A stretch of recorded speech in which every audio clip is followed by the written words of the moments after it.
Hello and welcome to Game Changer Live. We were created to inspire with topics around overcoming perfection, positive mindset, and more. And we endeavor to bring you the most authentic content that we can, and that's why we go live. Because I don't have time to edit this. And if I did, I'd edit it until I looked like a Hemsworth brother, and that's not authentic. This is who I am.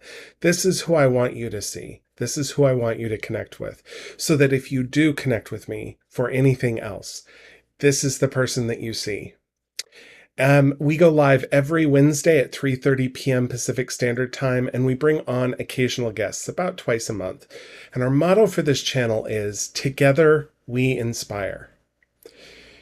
My name is Daniel Connor. I am a certified professional coach. I am a member of the International Coaching Federation and a leader in our local chapter for the ICF. I'm also an energy leadership master practitioner, the owner of Connor's Coaching, and the host of this channel.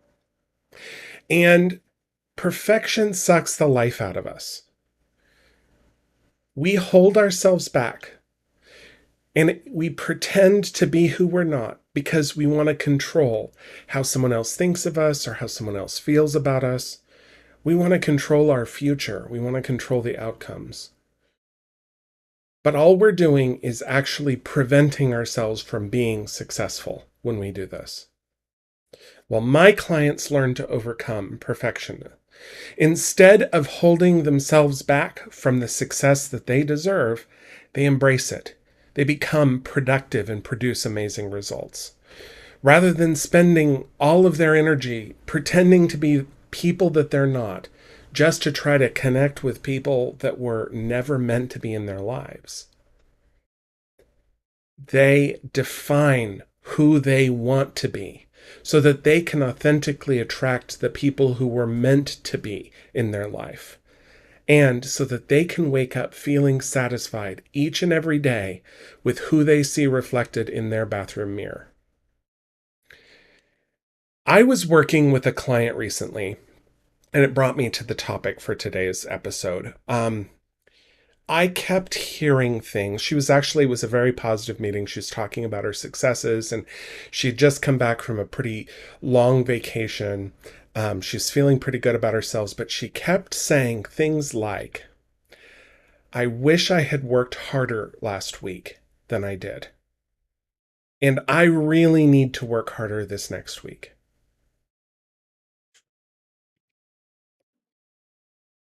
And as a coach, there's a couple of things in there that just caught my attention immediately. And we're going to talk about it today. We're going to talk about the negative self-judgment that we use to look at our recent past and why it is a major problem for people who are living with perfectionism like me. Now, I think almost everyone has this problem, but some people aren't bothered by it because they've learned that how they're feeling about something is not the only truth, that they have another way of choosing. But perfectionists, we tend to get stuck on those feelings of, I should do better.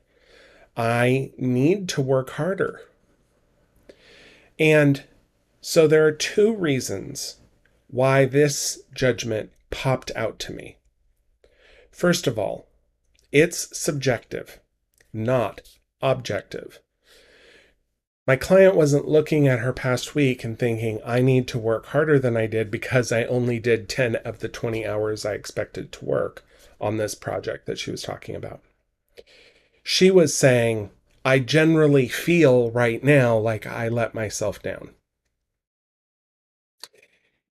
Objective measurements are important because objective means, if you Google it right now, you'll see, objective measurements means that the measurement is not influenced by personal feelings or opinions and is instead based on objective facts that could be seen by other people and also measured the same way. So the phrase, I should have worked harder, is entirely relative. That word harder is the clue there, which means that it's being compared to something, and that something that it's being compared to is a general feeling. It is not fact. It's not the number of hours that were spent working. It's a mental expectation that somehow you should have worked a larger number of hours, even if those hours weren't available to you. And because it's relative, it means that this judgment is entirely grounded in subjective. And notice I said the word judgment. I want us to think subjective measurements are judgments, and objective measurements are actual measurements. So when we were talking about whether or not we're successful or whether or not we're going to fail, we need to find an objective way to measure that. The second thing that shows up for me as a coach is that these are negative. And they're about the past. That doesn't surprise me. We're almost always looking at the past as negative because the part of us that's trying to motivate is the hypothalamus. It's the lizard brain, if you will, the brainstem right at the top of your spine is where your hypothalamus is located, and your hypothalamus is specifically designed to look out for threats to you and to motivate you through fear and embarrassment to try to do something about it. This judgment, I should have worked harder last week, or I wish I worked harder last week, is entirely rooted in fear and embarrassment to try to get you to do something different in the future. And the hypothalamus can't help it. That's its entire purpose. We wouldn't have survived as a species if we didn't have this voice of fear telling us that there are threats around the corner that we have to be prepared for. But the hypothalamus isn't capable of the objective kind of measurement that we want to see put in place. Instead, that relies on the prefrontal cortex, the thing that actually makes us human beings. And that's where we look at things as more objective, as fact-based. We also have a sense of morality, a sense of ethics that's built into the prefrontal cortex. And it's also where our empathy centers lie for empathy for other people or even empathy for ourselves. Well, I want to change gears here for a second and talk about why it's important to challenge these self-measurements. Because how we see our past is almost always subjective, and it determines how we feel in the present. Human beings have this system that psychology calls the hedonic treadmill. It's a system for determining generally how happy we should feel right now based on the past, based on our recent past. And the problem with the hedonic treadmill is that it's like the Panama Canal in terms of how our boat floats on the water, if you will. So if we think of the level of water as happiness, okay, and our boat is sitting on top of that water, the Panama Canal's whole job is to take us from one elevation of water to another elevation of water, from the Pacific to the Atlantic or vice versa. And in order to do that, it has a series of what's called locks. Our boat floats into the water on one level. The lock either raises or fills so that it can get to the next level. Your boat moves on. You raise the locks. Your boat moves on. You raise the locks until your boat can sail off at the end of the Panama Canal. Our emotions work this way. And there's a great reason for that, for our survival, because in times of great crisis, when the water level's lower, our boat is still above the water. It's very rare. It takes a lot more to sink our boat than it would otherwise. And that means that we can survive crisis pretty easily and maintain our sanity. But in times of great success, it also means we don't actually feel as successful as we could. Our boat may have raised several degrees, but we're still relatively on the surface of the water. We don't feel it as much. So when we're looking at the past, how we're feeling in the present is entirely subjective based off of where our boat is in the water. That's the hedonic treadmill. And you'll notice that the episode title has treadmill in it because when we're looking at our past to determine our success or how we should be feeling in the present, we're always going to feel slightly negative because it's subjective and because it's relying on our hypothalamus, which can only motivate us through fear and through embarrassment. So if we're always using relative judgment, it's always going to be negatively biased self-judgment. And the answer is we're never going to feel actually proud of what we accomplished in the long run if we entirely rely on these subjective measurements that are not grounded in something objective. We need some form of measurement to tell us how our past actually works.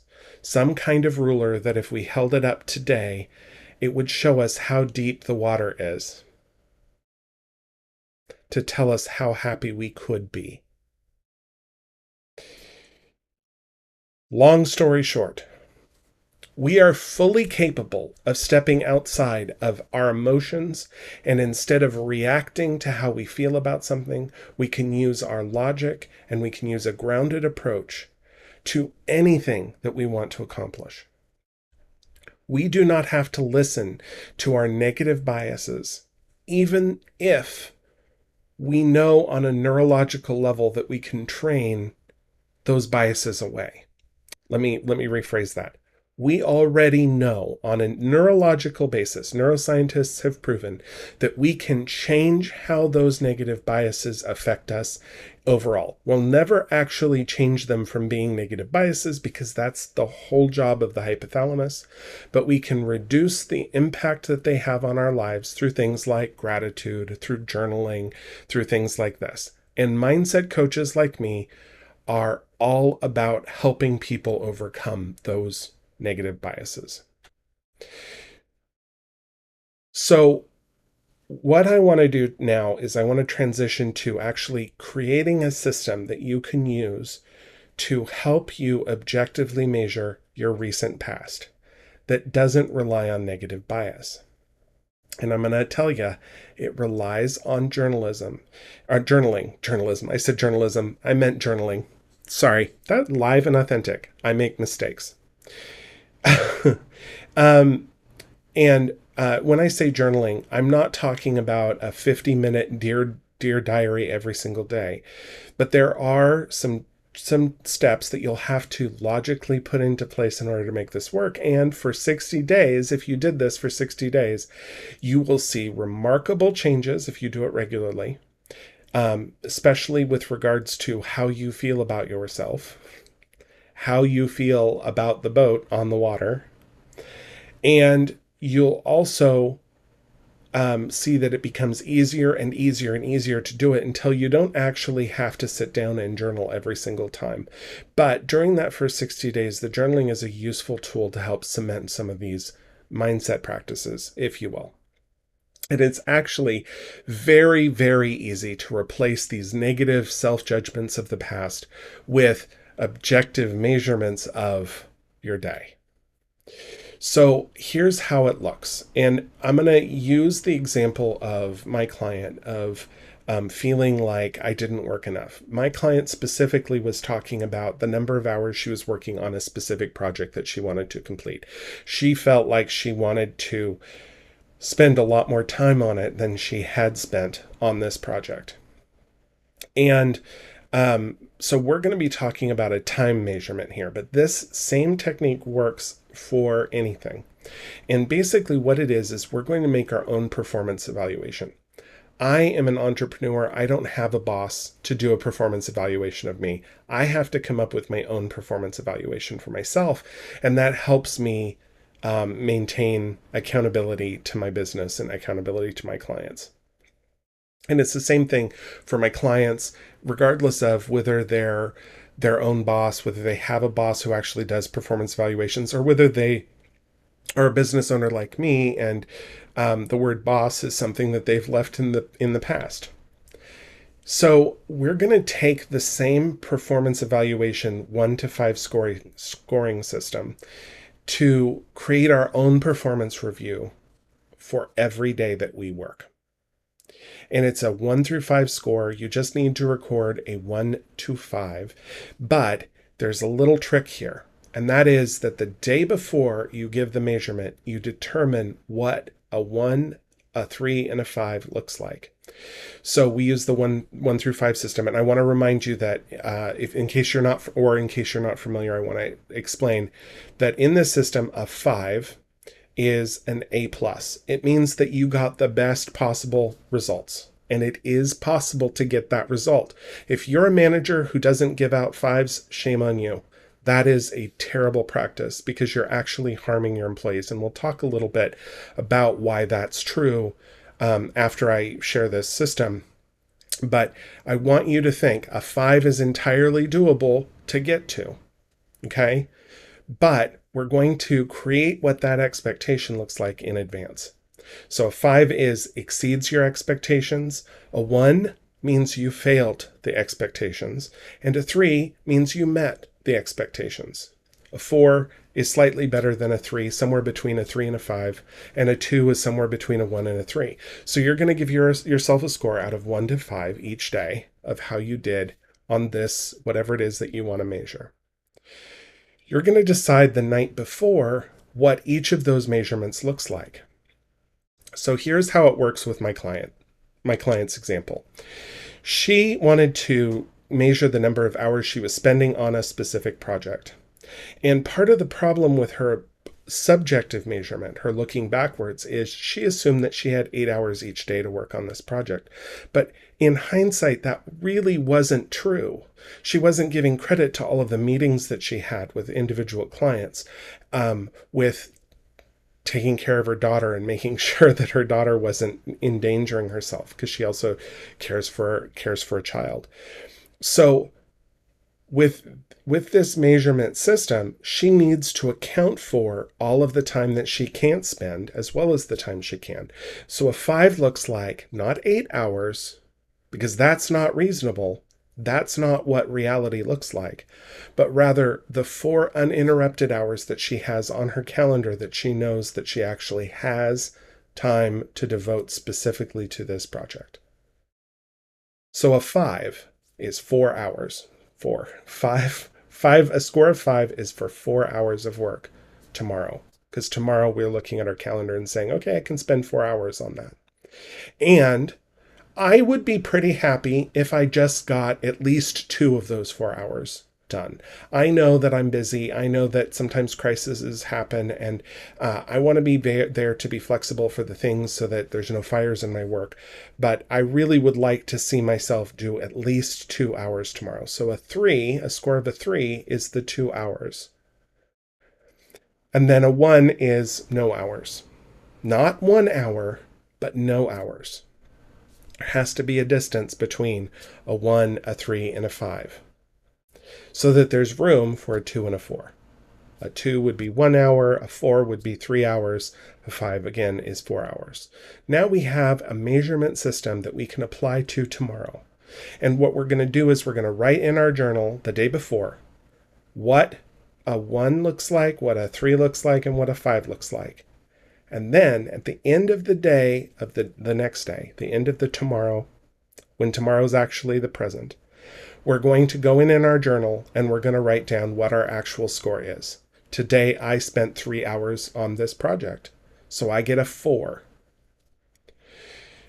Now, this is objectively better than looking at the past through some sort of subjective lens, because now we have a list in our journal, because we're going to do this every day that we work, of what our score was on each day. And we can average it out for the month. We can look for patterns, like this week was a real hard week. What happened in that week? What do we need to prepare for in the future to prevent that from happening?